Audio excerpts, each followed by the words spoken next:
Yan mga sir, ito may bisita ako ngayon na na Honda City na IDSI. Yan ang issue nito mga sir, flicker.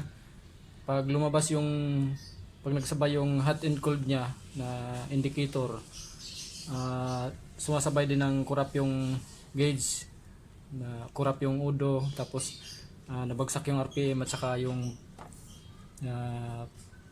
fuel, pati rin yung habang nanakbo daw, sabi ni sir, pag nataon na nanakbo tapos lalabas yung hot and cold, lahat sila nabagsak yung mga needle. Yan, gawin natin mga sir. Pasumpong-sumpong lang naman daw, sabi ng may-ari. Kanina habang nung pagdating nila kanina, ganun ang nangyari. Hindi ko lang na video kasi lubat yung cellphone ko eh.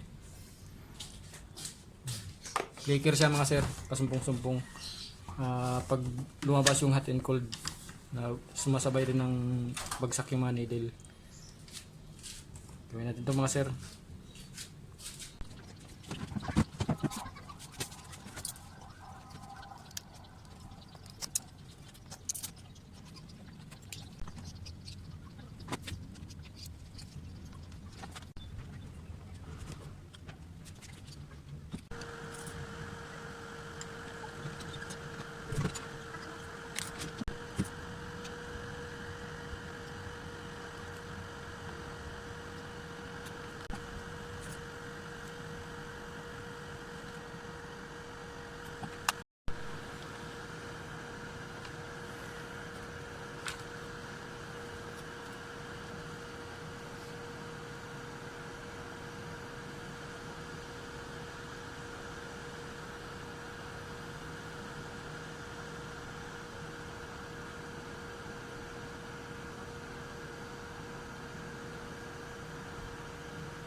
Okay na to mga sir, i-assemble ko na lang to para maikabit na sa sasakyan. Matesting na. Assemble ko na lang to mga sir. Schedule ka pa ako, tara. Basta naka-schedule, ayos yun. Okay. Opo. Yun, okay na mga sir, yung panel gauge ng Honda City IDSI, yan, okay na siya. Yan. Kanina kasi pag ni-revolution, nalabas yung hot and cold, tapos nabagsak yung needle ng meron po.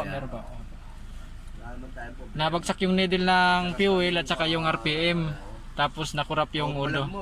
Dito. Okay na siya ngayon. Hindi na nalabas. Hindi na lumabas sir yung hot and cold.